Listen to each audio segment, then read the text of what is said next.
We spent a lot of time on yesterday's show talking about the NCAA and LeBron leading the charge with the governor of California, Gavin Newsom, that let's change this, the pay for play.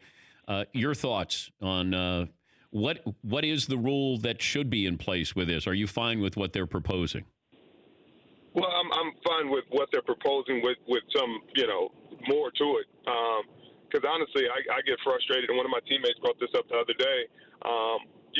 What's the annual cost of college tuition? You'd say, I don't know. It's depending on if it's state school or private university. It's probably $20,000 or so. 40 for the super expensive ones. I think Stanford might be at the top at like 60. So what's the salary for a minimum wage worker in the U.S. right now? I think in Washington, minimum wage is $15, yeah. So it's probably around $45,000 or so, give or take. Yeah. So the amount of hours these kids work every day it probably exceeds 40 hours most of the time. But if you just paid them a salary for the hours that they work, they make more than their scholarships every year just off strength. Like if you just paid them a salary based, not anything crazy, not $80 an hour. If you paid them $20 an hour, they would literally make more money just with the same amount of hours that they're working. Nothing changed than their scholarship is worth. Some of these state schools, the scholarship's only worth $14,000. So you're saying these guys are working all these hours all year long, and their scholarship's $10,000 annually.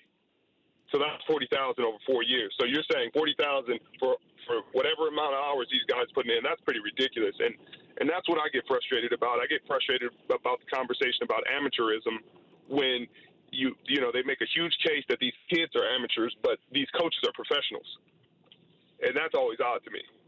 It's like how can you have professional coaches and amateur kids? Some of these coaches are making more than NFL coaches. Yeah, because they don't have to pay the players, so they have to pay somebody. They pay the coaches, and you got assistant coaches who are getting, more than assistant coaches in the NFL. But how would you have marketed yourself and your likeness at Stanford to get paid? It just depends on what opportunities. I honestly don't know. There's not a ton of people aren't as crazy about football at Stanford. In Palo Alto, as you know, it's not the football capital, but. I think with some kids, it'll change their decision-making in general. Like, it'll change how they even approach looking at schools. Because if you can go to a school like USC or Ohio State or Michigan where the town is crazy about football and get a scholarship and really, be able to be marketed by these businesses and these used car salesmen or lots or whatever the case may be, then I think that'll make it more attractive for some of these kids to select those universities over the universities they would normally select. And it honestly make more parity because instead of, five stars going to the same school, they honestly go to a different schools because they'd be more marketable and make more money if they went somewhere else. Would you have gone to a different school under these guidelines? No, I would have went to Stanford.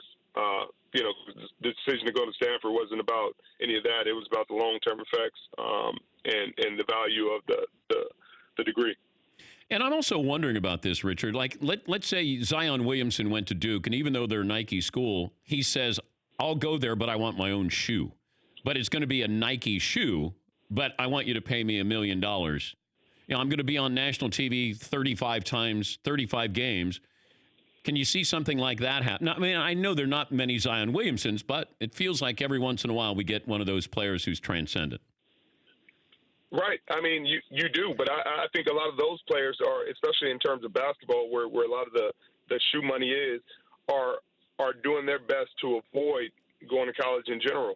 Zion did, but some of them are just going overseas and taking their talent to Australia or the European circuit and playing there because they don't want to waste their time in college and waste the energy and give the NCAA any money. And I respect that, but I could definitely see, if another transcendent talent like Zion Williamson came through the college ranks, him getting a crazy deal to come to one of those schools, and that'd be good for him. That'd be good for him. That'd be good for everybody because as it stands right now, school will just get that money. If they just get the transcendent talent, then whatever endorsement jersey sales, et cetera, that he would have gotten, just from putting his face on the cover of a magazine or the cover of a cup or a bottle or whatever the case may be. The school profits off of all that, and the kid just gets the scholarship. For more Dan Patrick Show, tune into Audience Channel 239 on DirecTV. Stream for free on BR Live or download the Dan Patrick Show app.